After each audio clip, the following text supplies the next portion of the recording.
Este es Xemnas, y junto con el poder de los sentimientos y su embaucadora voz daremos respuesta a la mayor pregunta que asola a la humanidad. ¿Cuál es la clave para entender la compleja trama de Kingdom Hearts? Este chaval es Roxas, un incorpóreo muy fuerte con la capacidad de usar la llave espada, un caramelito para organizaciones sin ánimo de lucro que busca reunir corazones. ¿Te acuerdas cuando en el vídeo de Kingdom Hearts 1 digo que el concepto del corazón en este universo es el nuestro de alma? Pues te mentí, a medias. Resulta que todos los seres vivos están compuestos por un cuerpo, un alma y un corazón. El cuerpo es lo que te forma a nivel físico, el alma es tu esencia vital y el corazón es la parte espiritual que tiene emociones, recuerdos y la conexión con la luz y la oscuridad. Si tu cuerpo muere, se produce la muerte y tu alma se irá al lobby donde se tenga que ir. En cambio, si el corazón se separa, nace un sin corazón. El cuerpo y el alma que quedan reaparecen creando un incorpóreo, así que un incorpóreo es básicamente un cuerpo y alma sin corazón. Si eres muy fuerte, mantienes una forma física parecida a cuando tenías corazón, tus recuerdos y tener sentimientos a pesar de asegurar de que no los tienes. En cambio, si eres un mierdas, serás un NPC random que usaremos más tarde para grindear niveles. Como no tienen corazón, se sienten incompletos, así que su objetivo es crear un Kingdom Hearts artificial farmeando cientos de miles de millones de sin corazón para poder completarlo y recibir uno. Como Roxas es un caso especial y no se acuerda de su nombre ni de quién era antes de ser un incorpóreo, un grupito de incorpóreos rotísimos le unen al grupo, y como a su líder le encanta las rimas guarras y justo son 13, se llamarán Organización 13. Tras derrotar a Ansem, Sora, los dos mataos y Pluto aparecen en un prado. Cuando liberaron el Kingdom Hearts y cerraron la puerta al mundo de la oscuridad, los mundos se restauraron a su estado original. Pluto tiene una carta del rey Mickey, Sora, Donald y Goofy le perseguirán hasta que se haga de noche y este desaparezca. No sabemos muy bien qué pone en la carta y a ninguno de ellos le preocupa que el perro ya no esté. Tampoco le voy a intentar encontrar un motivo, no voy a trabajar más que el guionista. Llegan a un castillo, dentro hay una bruja llamada Naminé, que tiene la capacidad de borrar y sustituir los recuerdos de Sora y todos los que están vinculados a él. Esta chica se irá trabajando la cabeza de Sora para sustituir los recuerdos que tienes con Kairi por ella. Cuanto más suben, más fácil es que olviden las cosas. El castillo, por cierto, se llama el Castillo del Olvido. Realmente perder recuerdos no es una característica del castillo, sino de Naminé. En el castillo solo se permiten usar habilidades, ataques y magias usando cartas, por lo que debería llamarse el Castillo de los Naipes. La idea es que cada uno tenga su baraja con sus hechizos y tal, y vayan barajando, cortando, formando escaleras, descartando y esas cosas que suelen hacerse en los juegos de cartas, pero con un sistema de combate de acción en vez de por turnos. ¿A que suena poco divertido y una puta mierda? Pues de hecho sí, lo es. Como en el gameplay ya es ridículo, en las cinemáticas se olvidan completamente de que tienen que usar el sistema de cartas para atacarse entre ellos. ¿Por qué Naminé quiere cambiar los recuerdos de Sora? Facilito. Hay un grupo de conspiradores dentro de la organización que fueron destinados al Castillo del Olvido, que lo usan como una especie de base científica. El cabecilla de la conspiración es el Pétalos. Su plan es que Naminé le coma el coco a Sora para poder manipularlo y con el poder de su llave espada dar un golpe de estado dentro de la organización y ser él el líder. En paralelo, Roxas se hace amigo de Axel, un chaval muy majete cuya afición favorita es cargarse a sus compañeros de organización. Y todos los días, después del curro, se van los dos a tomarse un heladito de sal a la torre del reloj de Villa Crepúsculo. El líder de la organización manda a Axel al Castillo del Olvido, porque se huele que algunos de los que están allí le van a traicionar y quiere que se lo cepille. Mientras Sora reparte cartas en los pisos superiores del Castillo del Olvido, en los pisos subterráneos está Riku, que también ha aparecido en el castillo por arte de la trama. Está luchando con la oscuridad de su corazón, que se manifiesta en la forma de Ansem, y le está guiando a través de los pisos subterráneos del castillo para encontrarse a sí mismo. Se arrepiente mucho de haber atacado a Sora, de enfrentarse a él y de haber hecho todo lo que hizo en el Kingdom Hearts 1. Los traidores de la organización sueltan una réplica de Riku para que haya combates de relleno innecesarios en la trama. Una réplica es como un muñeco que es capaz de adquirir recuerdos. Entonces lo que están haciendo es que Naminé le mete recuerdos inventados al Riku este de juguete para trolear a Sora y joderle la vida, haciéndole pensar que su mejor amigo es un loco psicópata que quiere acabar con su vida, a pesar de que realmente Riku quería hacer eso en la primera entrega. Roxas se hace amigo de Sion, la nueva incorporación de la organización, que seguirá manteniendo el 13 en vez de subir al 14, como le gustan las rimas a esta gente. También puede usar la llave espada y casualmente, al igual que él, no recuerda quién era. Al final Axel se carga a varios traidores y pierde contra Sora, dejándole a él que acabe con el cabecilla de los traidores sin que él lo sepa. Naminé le confiesa la verdad, que él ha estado modificando su recuerdo y tiene la cabeza hecha mierda. Tras derrotar al Pétalos, le pide perdón y lo mete en una cápsula para restaurar sus recuerdos. Sora, Donald y Goofy perderán todos los recuerdos de lo ocurrido en el Castillo del Olvido. Pepito Grillo, que recordemos que también está en el grupito, se apunta a darle las gracias a Naminé, para recordar darle las gracias cuando se despierten por todo lo que ha hecho por ellos. Un detalle que me parece gracioso es que Sora, antes de quedarse dormido, recordará a algunos de sus seres queridos y solo sale Riku, Kairi y los personajes de Final Fantasy. No se acuerda absolutamente de ningún personaje de Disney, sobre todo de Bestia, que fue el único que se quedó a nuestro lado cuando los dos perros traidores se fueron, y se acuerda solo del pavo de la pelota. Es que no se acuerda ni de su madre, Sora, por favor. ¿Por qué Naminé puede modificar los recuerdos de Sora? Bueno, pues agárrate que se viene fumada. Como Kairi es una princesa del corazón, no tiene oscuridad en él, porque es pura luz. Entonces, cuando en Kingdom Hearts 1 se lo sacan al inicio del juego, su cuerpo y su alma se quedan inertes. Y como el corazón no tenía oscuridad, no podía convertirse en sin corazón. Entonces cogió y se refugió dentro de Sora. O sea que Sora tenía dos corazones, el suyo y el de Kairi. Cuando Sora se clava la llave espada y libera corazón en bastión hueco, su corazón se convierte en sin corazón. Y el corazón de Kairi vuelve a su cuerpo original. En este proceso se crean los incorpóreos de Sora y Kairi. O sea, Roxas es el incorpóreo de Sora y Naminé es el incorpóreo de Kairi. Los dos son casos especiales que nunca en la historia de la humanidad había ocurrido. Como Sora estuvo convertido muy poco tiempo en sin corazón, su incorpóreo no se acuerda de nada nada de su pasado. Al tener Naminé ese vínculo especial con Sora, le permite modificar sus recuerdos y los recuerdos de los que están vinculados a él. Pero vamos, ya te lo resumo yo. Se han inventado el embolado este para cobrarte 40 palos por cada juego en su época. Si tú te quieres comer estas piruetas mentales para justificar los vacíos horrorosos de la historia y las conveniencias, perfecto. Pero a mí, a pesar de que me encanta la saga, no me la cuelan. ¿Por qué el incorpóreo de Sora se llama Roxas? Porque al líder le encanta meter X entre las letras que forman un nombre. Le da vuelta y ale, lo que salga. ¿Por qué Naminé no tiene una X? Ni puta idea. Pero yo creo que es porque no está dentro de la organización. Aunque Sion tiene una X y tampoco está dentro de la organización, porque si no sería organización 14. ¿Te acuerdas cuando en el primer vídeo dije que en Bastión Hueco nos enfrentaremos de manera opcional al malo de Kingdom Hearts 2, pero que no se haría ninguna mención en juegos posteriores? Bueno, pues me equivocaba. Cuando Rosa lleva 6 días a la organización, el líder le dice que se ha ido a ver a su otro yo y que se parece mucho a él. Es un momento muy raro que no aporta nada a la trama, pero como me equivoqué, yo lo menciono. Riku derrota a su réplica y conoce a Naminé, que se entera de todo el percal este con Sora. Naminé le da la opción de sellar la oscuridad de su interior para que Ansem no lo vuelva a controlar nunca más. Eso sí, a cambio olvidaría sus recuerdos. ¿Qué recuerdos? Según ella, lo relacionado con la oscuridad, pero desde que conocí a este chaval lleva mezclado con la oscuridad del minuto 1, así que supongo que olvidaría toda su vida, ¿no? Total, que Riku elige enfrentarse a él. Le echará una pata al rey Mickey, que ha ido ayudándole de vez en cuando en su aventura. Y nos enteramos de que el Ansem que estaba guiando por el castillo a Riku era en realidad el Cinturones. Un señor que se ata cinturones alrededor de la cara, muy raro, que no sabemos quién es. Riku derrota a Ansem, acaba aceptando su oscuridad interior, pero también la luz, así que usará los poderes de ambos cuando le dé la gana. Riku y el rey Mickey se irán para investigar a la Organización 13, descubrir sus malvados planes y proteger a Sora hasta que se despierte. Total, que todo esto del sueño de Sora se ha alargado ya un año. Riku, el rey Mickey, Naminé y el Cinturones están rayadísimos, porque no saben por qué Sora no despierta, mientras Axel, Roxas y Sion se están tomando heladitos por las tardes después de currar. Naminé descubre que los recuerdos que tiene Roxas de Sora le están impidiendo despertarse. La única opción es que Roxas se vuelva uno con él, pero la cosa es más complicada de lo que parece si es que era posible, porque resulta que Sion no es un incorpóreo, es una réplica, es como la que le hicieron a Riku, el muñeco este. Pero a diferencia de tener recuerdos falsos creados por Naminé, los recuerdos que tiene los está absorbiendo de Roxas. ¿Cómo es posible? Ni puta idea tampoco, pero que se está quedando con los recuerdos de Sora, vaya. Sion conoce a Naminé, que le cuenta todo el embolado este y sorprendentemente lo entiende. Sion se enfrenta a Roxas para morir y que recupere sus recuerdos. Le advierte que no debe completar el Kingdom Hearts y sobre todo impedir que el líder de la organización se haga con él. Como solo era un conjunto de recuerdos que no son suyos, todo el mundo olvidará su existencia, una excusa excelente para obviar una trama de relleno hasta que te haga falta. Roxas va directo a liberar el Kingdom Hearts artificial y por el camino le ataca a Riku, que tras una pelea muy guapa acaba recurriendo a Ansem, ganando la pelea y entregándoselo al Cinturones. El pavo este es un maestro de la informática y crea un mundo digital rollo Digimon replicando Villa Crepúsculo para poder proteger a Rosa de la Organización 13 y además para que no se fugue hasta que Sora despierte. Al chaval le borrarán la memoria otra vez para que no haga muchas preguntas. Y ahora sí que sí, da inicio Kingdom Hearts 2. Si has llegado hasta aquí, podrías suscribirte, ¿no? O sea, te acabo de resumir las 2 fumadas más grandes de Nomura, ¿eh? Te puedes ahorrar cientos de horas de vida intentando entender esta mierda. Es que además te ahorrará jugar al juego de cartas, que es una pedazo de basura. La historia empieza con una intro guapísima como nos tiene acostumbrado la saga, donde no nos enteraremos de nada y que tendrá más reclamaciones de copyright que la primera entrega. Estamos en Villa Crepúsculo y seremos Roxas, que ya no lleva el uniforme de la secta y lleva una ropa muy rara. Está todo el rato triste y ahora por fin en HD. Tiene una especie de conexión mágica con Kairi, que mientras su posible novio está luchando por recuperar sus recuerdos y su mejor amigo se ha unido a la oscuridad para salvarlo, ella irá a secundaria y tendrá movida de adolescente. Todo esto es gracias a que Naminé ha logrado ponerse en contacto directo con Roxas, digitalizándose o algo así. Nos lo comeremos porque la trama lo necesita, pero vaya, no sé, me da la impresión de que Naminé cada 2x3 recibe un power up, parece esto Bleach. Como Sora está durmiendo y se han roto sus recuerdos, convenientemente nadie de Kingdom Hearts 1 recuerda a Sora, pero Kairi, tras hablar con Roxas, se acuerda de que Sora existe y le envió un mensaje en una botella. Es bastante improbable que lo reciba si estuviera en su mundo, pero es completamente imposible que lo reciba si está en otro. O sea, la botella con un mensaje no va a viajar entre mundos porque la trama quiera. Además, Kairi se pone enfrente de la isla donde jugaban, con lo cual lo que dije en el primer vídeo de Kingdom Hearts, que si no lo has visto te lo dejo por aquí arriba, te lo ves y vuelves a este, los niños confirmamos al 100% que viven en otra isla y van al colegio. En el colegio no le enseñan que con un bote hecho con 4 palos no puedes salir al espacio exterior. Además, se puede ver que ambas islas están muy cerca. ¿Por qué nunca la vemos en la primera entrega si está enfrente? Otra cosa que me planteo, ¿qué pasa con los padres de Riku? O sea, parece que Kairi se acuerda de Riku perfectamente, pero se ve que se ha olvidado de que era malo y de que la secuestró y pasaron movidas raras con la oscuridad y con él. Digo yo que los padres de Riku me han preguntado algo por su hijo, o ella habrá dicho algo, ¿no? Y del tema de los padres de Sora mejor ni me meto. No sé, a mí me da la impresión de que todo el tema este de la Isla del Destino no está muy bien atado, que hay un montón de agujeros sin responder que nunca tendrán respuesta. Rosa ya sabe, gracias a Naminé, que es el incorpóreo de Sora y que tiene que morir para fusionarse con él y volver a estar completo. Recuerda su vida anterior como miembro de la organización y que el Cinturones y Riku le metieron en un mundo digital que es donde lleva viviendo todos estos días para que no lo encontrara. O sea, es muy triste, sus últimos días de vida han sido corriendo, comiendo, viajando y hablando con ceros y unos. Nos ataca Axel, que le han dicho que o trae a Roxas o lo mandan para el lobby. Es un reencuentro bastante emotivo. Recordemos que estos dos son amigos. Le pegamos una paliza paliza tremenda y se va a su casa castigadísimo por la vida. Tras ver a Sora durmiendo y un pantallazo blanco, Sora se despierta gracias a los gritos de Donald y Goofy. Tras hacer memoria, todos se acuerdan que no tienen ni puta idea de lo que hacen allí. Casualmente el diario de Pepito se borró por completo.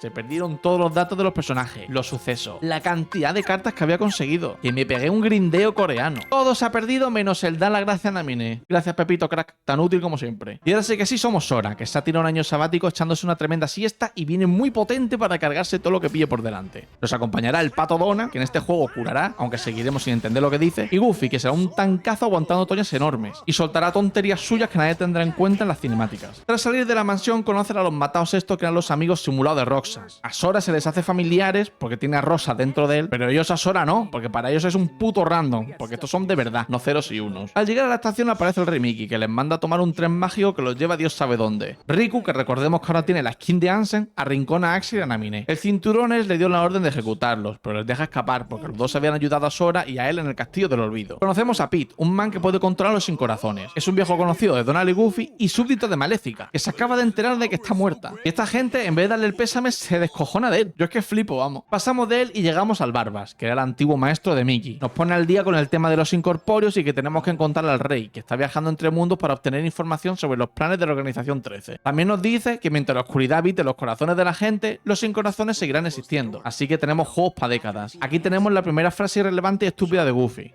Gorge, that must mean if everybody's heart was full of light, them heartless would go away.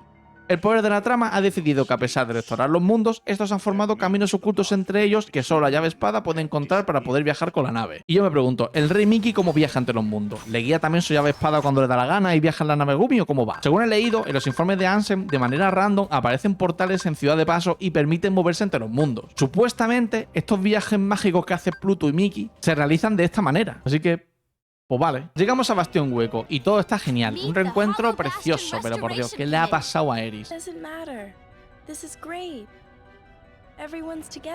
¿Ha convertido en incorpóreo o qué? Cero sentimientos en la actuación. Resulta que Bastión Hueco está siendo asediado por los sin corazón y los incorpóreos. Les echaremos una mano y aparecen los miembros de la organización para reírse de Sora. Esto será una tónica bastante habitual, sobre todo en Kingdom Hearts 3. Llega este pavo de aquí que se encara directamente con él y es Chigbar, que parece un putísimo random, pero en realidad es uno de los personajes más relevantes para la trama de la saga y seguramente de la siguiente. El minijuego de las naves ha mejorado bastante, hasta tal punto que podemos romperlo. Como los disparos están programados para que las balas den en el centro de la nave, si nos hacemos una nave con forma de donut cuadrado, seremos indestructibles. ¡Ja, que mate! Recorreremos varios mundos de Disney en el que la trama es muy parecida a las películas, con algunas modificaciones, pero que por fin tendrán diseños de jefes finales bien hechos y divertidos. En casi todos los mundos los villanos serán Pete o Maléfica, que ha vuelto a la vida mágicamente, sin que aporte realmente nada relevante para la trama. Es como una especie de Team Rocket en el que aparecerán, dirá su frase y cuando le derrotemos al malo de la peli se irán. Mención especial al mundo del castillo de Disney, en el que viajamos al pasado y lo vemos todo en blanco y negro, el Rey León, que entendemos un set de movimientos únicos, y el de la Sirenita, que se convertirá en un espectacular juego de ritmo. Axel quiere secuestrar a Kairi, y justo para salvarla aparece Pluto, que es un putísimo perro amarillo y siempre está en todos lados. Los dos se meten juntos en otro portal oscuro para escaparse, mientras los incorpóreos se quedan empanados mirando, y llegan a Villa Crepúsculo. Ahí conocen a los tres matados estos, que no le vale de mucho, porque otra vez aparece Axel y se la lleva, y otra vez Pluto se mete con él en el portal. Estos portales que convenientemente se le aparecían a Pluto estaban siendo creados por Riku. ¿Por qué usó a un perro para ayudar a Kairi? O sea, Riku ya conoce a Axel y sabe que claramente es superior a él. ¿No sería más fácil ir tú a ayudarle con tu huevazo gordo, cargarte a Axel y llevártela para protegerla? En Villa Crepúsculo, Sykes, el segundo al mando de la organización, aparecen Tresor y compañía, que se acaban de enterar de que Axel se ha llevado a Kairi y les advierte de que tenga cuidado, porque por lo visto ha decidido traicionar a la organización y piensa convertir a Sora en sin corazón, seguramente para crear de nuevo a Roxas e irse de nuevo a tomar heladitos. Lo que no sabe Axel es que la creación de Roxas fue tan putísimo random y tan conveniente para la trama que seguramente el incorpóreo de Sora no vuelva a ser nunca Roxas. Donald coge y le vacila. Espectacular, Donald, eres el mejor. A partir de ahora eres mi favorito. En Bastión Hueco han encontrado una sala guapísima con el ordenador que usaba Ansem, en el que podremos encontrar información sobre la organización y el reino de la oscuridad. Llegamos al despacho y míralo, chaval. Qué jovencito. Qué guapo era Ansem. Qué majete se le ve. Empiezan a pegarle de hostias al ordenador y se activa un sistema de seguridad que los lleva al mundo digital. Pero este es mucho más cutre que el que creó el Cinturones. Está basado en el mundo de Tron y es de calle el mundo más feo y peor trabajado de todos. Tras un montón de trama de mierda que no le importa a nadie, resulta que detrás del cuadro de Ansem está la contra contraseña para acceder a toda la información del ordenador. Se ha marcado la típica del informático. Justo aparece el rey haciéndose pasar por un miembro de la organización. Claramente cualquiera lo ve y sabe que no es uno de ellos, pero él es feliz de hacer el cosplay. Agárrate que se viene fumada, ¿eh? Resulta que el que sale en el ordenador es Ansem, y el que está pintado en el retrato es otro tío, un impostor que se ha hecho pasar por él. ¿Cómo lo sabemos? Porque el rey Mickey es colega de Ansem, y el chaval del cuadro le suena de haberlo visto en algún sitio, pero no es él, no es Ansem. Es otro puto random. Así que el plan del rey Mickey en realidad es encontrar al verdadero Ansem y preguntarle qué coño está pasando. Justo empieza la sección más guapa y emocionante de todo el juego, el asedio a Bastión Hueco,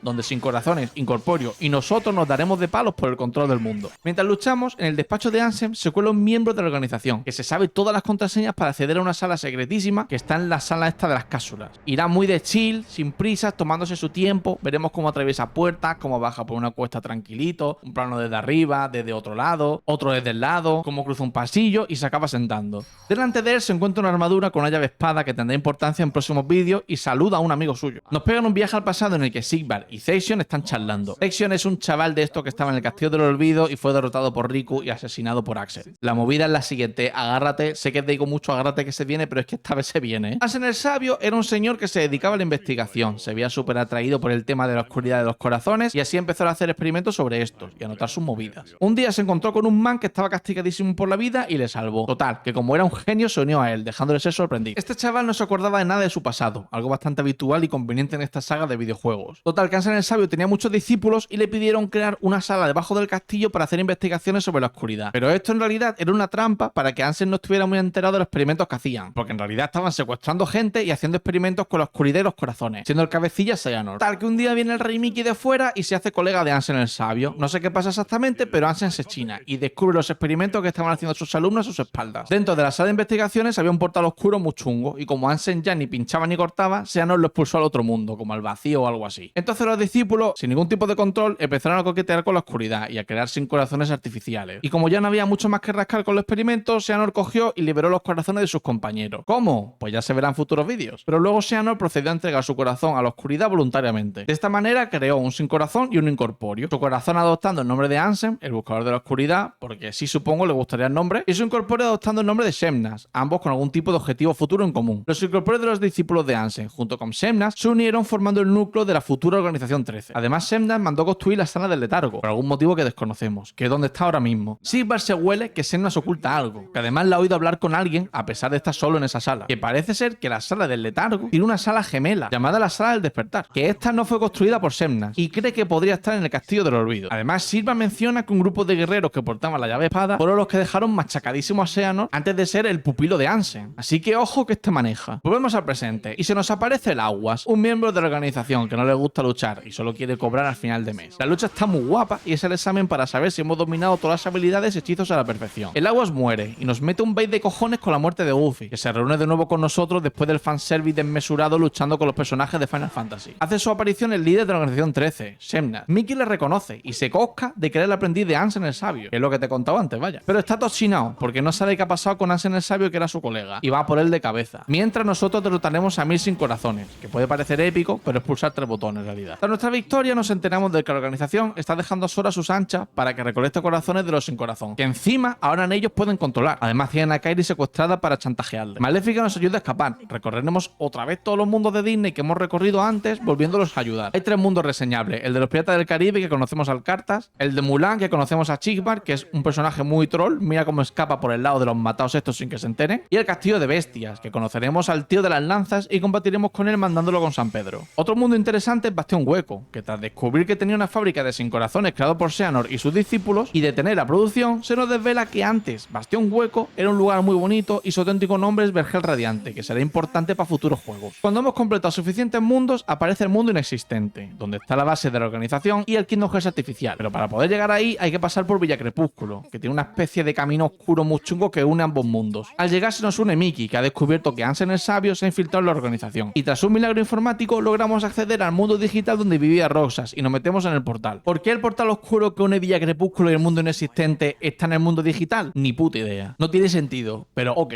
Tras mucha pelea aparece Axel, que nos ayuda incinerando a todos sus compañeros incorpóreos y sacrificándose de manera random en el acto. El chaval solo quería ver a Roxas, pero se arrepentía mucho de llevarse a Kairi y que se le quitara la organización, y por eso ayuda a Sora. Llegamos al mundo chunguero este y tras detenerse el tiempo nos ataca un miembro de la organización con una llave espada y nos lleva a la sala esta de las vidrieras que vimos al inicio de Kingdom Hearts 1 y al inicio de Kingdom Hearts 2 con Roxas. Total, que el mundo interior este en realidad es el interior del corazón y los vínculos que se tienen con el resto de personajes. El encapuchado al que nos enfrentamos en realidad es Roxas, que lucha dentro del mundo interior de Sora, porque al fin son uno. Pero me surgen preguntas. ¿Por qué Roxas al inicio de Kingdom Hearts 2 puede acceder a su corazón? Se supone que los incorpóreos no tienen corazón, y aunque los vínculos que salen son los de Sora, es rarete, ya que aún no está unido a Sora. ¿Por qué al inicio de Kingdom Hearts 1 aparecen las vidrieras las princesas del corazón si aún Sora no las conoce? Si lo sabes, déjalo en los comentarios, que por cierto, si has llegado hasta aquí, muchas gracias y suscríbete, estaría bastante bien. Tras uno de los mejores combates de la saga, derrotamos a Roxas, y hay un momento muy raro pero muy emotivo en el que Axel y él se despiden. No sé cómo sucede ni entiendo por qué ocurre, pero a mí me ha encantado, así que 10 de 10. Llegando al castillo, Kairi es rescatada por Namine, que en vez de teletransportarse a otro sitio con el portal, se queda en la base de la organización por algún tipo de motivo que no entiendo. Además, las dos intentan escapar agarradas de la mano en un momento desesperado, para la vez realmente cómico. O sea,